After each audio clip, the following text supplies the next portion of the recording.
Wow, Tom, there is nothing quite like starting a song with the energy of a creepy stalker standing directly over your bed, watching your facial fluids evaporate. Wake from your sleep, the drying of your tears. It's a brilliant start, isn't it? It suggests he's been standing there for a good 45 minutes with a stopwatch, monitoring the humidity levels on your cheeks. It's not romantic. It's grounds for a bloody restraining order. If I woke up to a miserable bloke narrating the state of my tear ducts, I wouldn't escape with him. I'd call the police. Anyway, welcome back to Literal Lyrics. I am the head of Mischief, and today we are analyzing Radiohead's exit music for a film. This is a song that sounds like it was recorded inside a coffin that's slowly sliding into a furnace.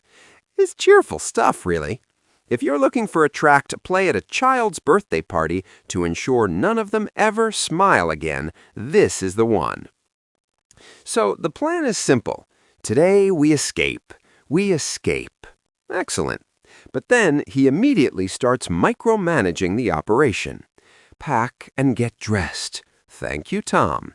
I was planning on fleeing into the night completely stark bollock naked, carrying nothing but a spatula, but your advice has really centered me. It's the get dressed part that feels patronizing. It implies that the default state of the listener is nude and confused. Then we get to the antagonist of this little melodrama. Before your father hears us, before all hell breaks loose. Now, given the dramatic tone, you'd assume this father is a terrifying warlord or a demon from the seventh circle of hell.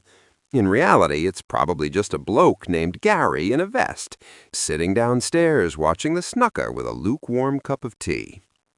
All hell breaking loose likely just means Gary shouting, "Oi, keep the noise down, I'm trying to watch this frame." The anxiety levels then skyrocket. Breathe. Keep breathing. This is solid medical advice. Generally speaking, if you stop breathing, the escape plan fails rather abruptly because you're dead. He adds, "Don't lose your nerve," followed by, "I can't do this alone." Oh, good. Nothing inspires confidence in a high-stakes getaway like the driver having a full-blown panic attack in the driveway. "I need you to breathe because I've forgotten how lungs work." It's pathetic, really. Then the logic completely falls apart. "Sing us a song to keep us warm." I hate to bring physics into an indie rock song, but sound waves do not generate thermal energy. You cannot combat hypothermia with a melody, you absolute melt.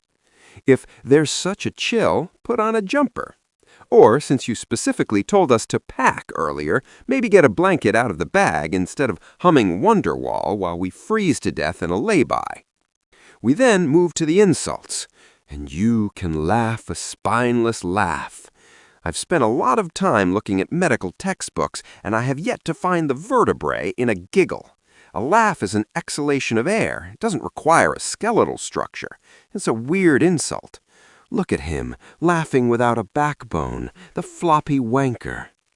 But then the mood shifts from anxious teen drama to active homicide wish. He says, "We hope your rules and wisdom choke you." That's a bit strong for a disagreement about curfew, isn't it? "I don't like your house rules, Dad, so I hope you physically asphyxiate on your own knowledge." It's a very aggressive way to handle a generational divide. Finally, the song descends into a mantra of pure, unadulterated malice. "We hope that you choke, that you choke." He says it over and over again.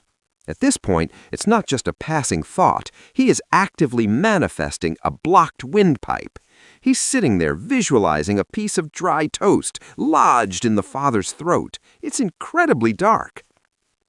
Most people break up with their parents by moving to a university town and ignoring their calls. Radiohead suggests wishing for a fatal dining accident. It ends with, "Now we are one, in everlasting peace," which, given that this was written for Romeo and Juliet, is not a metaphor. It's a suicide pact.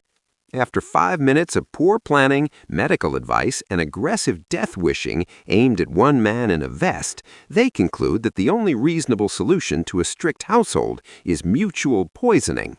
No attempt at moving out, no trial separation, just straight to eternal nothingness. It's the emotional equivalent of slamming a bedroom door so hard you annihilate yourself. The father, incidentally, is still downstairs, alive, conscious, and wondering why the music upstairs has suddenly stopped. That's it for today. Don't forget to subscribe, or I'll stand over your bed and quietly monitor the evaporation rate of your tears. Cheers.